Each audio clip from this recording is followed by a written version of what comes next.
So magandang araw mga kababoy. So ready naman kami ni Battle Hopper ngayon. Ito po ang aking road sector na motor. So papasyalan namin ngayon ng isang dalawang bakto natin na dito sa sitio Duluhan ng Sampiro. So siya ay si Daming at si Tamalens. Ayan. So yun po ang pangalan ng ating mga bakto dito. So kalugar ko po yun. Magkaiba lang kami ng sitio. Pupuntahan ko, dadalawin ko kasi after magtutumans na yata na hindi ko man lang nabisita simula ng kinuha, kaya akin hong papasyalan. At balita ko ay naglalanding biik na raw, nagkakanding biik na sabi ng mga may-ari. So magkasama po sila doon.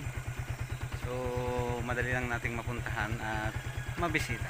So tara, tingnan natin si Daming at si Tamalens. So ayan mga kababay, naandinin ako. Nanay. So, sila po yung may-ari.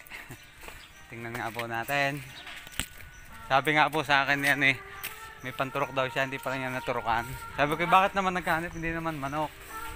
Parang anak ng lamok. Ayun po yung kagat. Kasi po talaga umpok-umpok yun ay sa may batok, sa tainga. Pero nilalagyan ko ng lotion yung... Magandang tanghali. Wow, sadya po pala kayo may brother Oo. Kaganda-ganda nga na. Nung bumagyo nga po nag-update niya sa akin. Sabi ko, aba, ang ganda naman pala ng bahay nila. Wow. So nakikita ko na sila. Ayan, si Daming at si Tamalen. Ako. Grabe. Yuhu. Oink, oink. Ayan, so napakalalaki na po nila. Grabe. Ngayon ko lang ulit sila nakita. Yes. Ano, malalaki na. Ilang buwan na baga to? Wala pang... Para pong ano lang yun. Wala pang dalawa? Wala pa pong 2 buwan, wari kung nakuha sa akin. Grabe. Oo. Talaga naman siya starter pa ngayon. No. Starter pa nga po talaga ang kain nila. Oo. So nakakatuwa naman. Kukuha ko lang ng isang sako ulit. Sabi ko nga, pupurbahin ko ulit siya. Pakita nyo naman po kung gano'n sila kalalaki. Napakatatabad choy. Halos wala pa silang 2 buwan wari ko dito. Or magda2 buwan.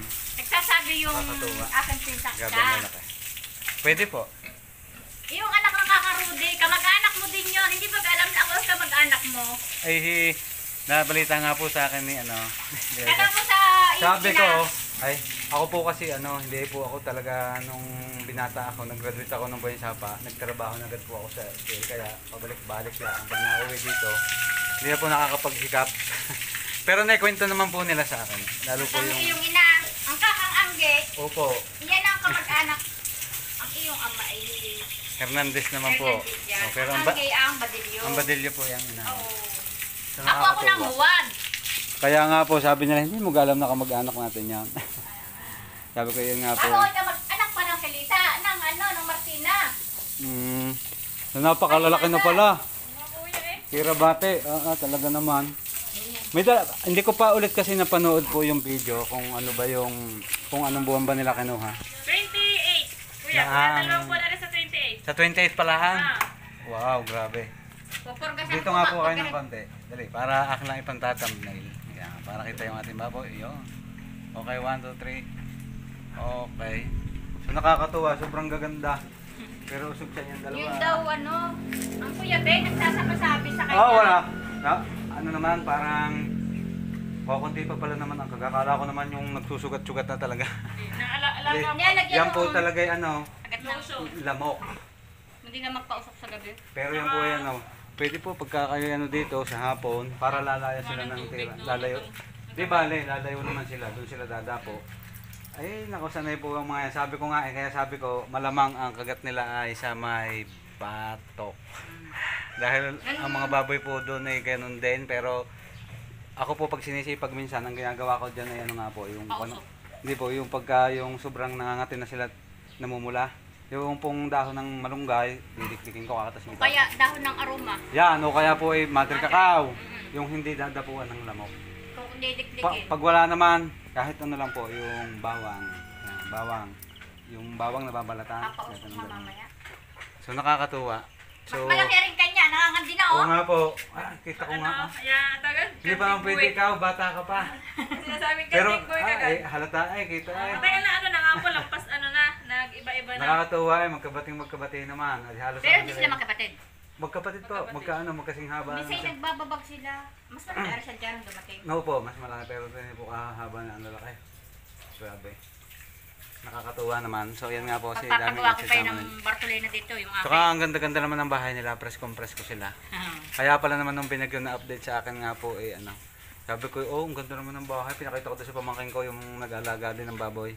Sabi ko, tito, ang ganda naman ng bahay. Ang bakod nila sa atin, di ba? Still mating na. Sabi ko, oh, presko. Matibay. Ito lang problema mo pong paayos ba? So, mga ano po siguro yan, mga 8 months. July, yan. Siguradong baka naman pwede na sila noon. Ako po, pagka yung tumitingin ako, bata, pero pag naglalandi, kita mo yun sa Ate Merle. Dito po, sa asawa ng Kuya Bakito, sa Bakito. Karop.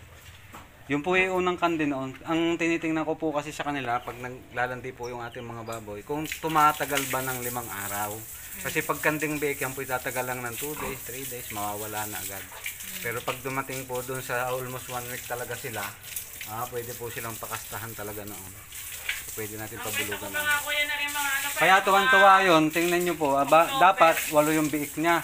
Eh namatay nga po yung panghuli kasi ako rin ang nagpaanak. Pumunta ako doon na excited ako. Dadalawin ko sana, sabi niya, ba't kaya ang ingay niya kagabi? Tinignan ko, sabi ko, nako, nagle-labor na eh. Eh di ako po ang nagpaanak, dapat 8. Eh yung po eh, pa 11 months nung umanak. So ibig sabihin, magwa 1 year pala siya. Meron na, lalaki na, magto 20 days na eh. 8. Okay na rin naman, kasi sabi ko, maaga, nag-umpisa. Eh yung iba doon eh, mga 10 months na pabulugan, kaya ngayon po, July ang tag-umanak. Yun. Kuya, pipili mo ako dun sa durok mo. Sa Durok, Maganda. napakabait ng inahin.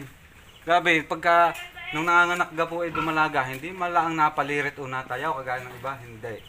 Tapos ang ginawa niya ay nung alpasan ko yung 2 biik na malalakas na nung akin napunasan, gawan siya nakahiga na makako, hindi makakagat. Ba?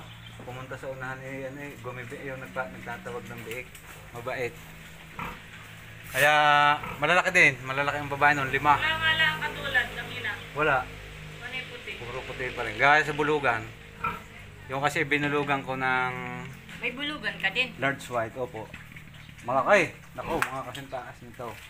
Sobrang laki. Kaya po pag maliit sabi ko sa kanila, kumuha na lang sila ng bulugan. Para magpakas ka ng imo. Malayo nga eh. Tigil. Ay ako po hindi siya marunong sumakay sa balaba, lakad lang. Kaya siniservisan ko yung malalapit lang doon sa amin. Ay, ang kanyang Napakalaki. kalaki ng tiyan, Ayan po, mga anak na rin are. Nanabay nila. Ayan ako, sige. Nako, kasigit naman ang kanyang Bartolina. Sikit nga. Tingnan nga Malaki natin. po ang ina eh. O yan, laki. Sabi po. Large weight din yun, laki. Ano? Ilang months na itong buntis? Magdadalawa din po, kasunod nila. Magdadalawa? 86. Kaya pala din nila napakalaki eh. Ay, masungit. Matapang yan. Masungit yan. Matapang turukan pero mabait po sa mga buwik. Nadala sa turok. Nadala po sa turok. Nako, hindi ka pwede dun sa aking mga baboy. Aking mga baboy, hawakan nyo sa may ganun tinga pag tuturokan ka, lalo silang tutulog. Ito, dalawang ito. Rehipuin ka pa lang. Pagulong-gulong na. O yan, gana. Kaya sabi ko sa kanya, pababaitin mo para hindi masungit. Lalo pag tuturokan pag may biik, kailangan kasi po turukan natin ng maisipin pag nanganak para mailabas nila lahat ng toxic. Tapos sabay purga na rin, ganun. Ay, ngayon akin di pa pupurga uli. Abi ko bumili ka ng pagkakas. Meron na nga ako din. Ito yung sinasabi ko sa'yo, kuya. Ang arte, nakain Ay, nakaupo. busog na binigyan pa. Nakakatawa naman, napakalulusog niya. Nako, bata niyo pa. Ito talaga, nagkakanding ang Kanting mga. buwik. So ayan lang po ang update dito sa ating dalawang bakto dito sana. So maraming salamat po doon sa ating mga owner, yan sa mga may-ari. Galing nila mag-alaga ang lulusog.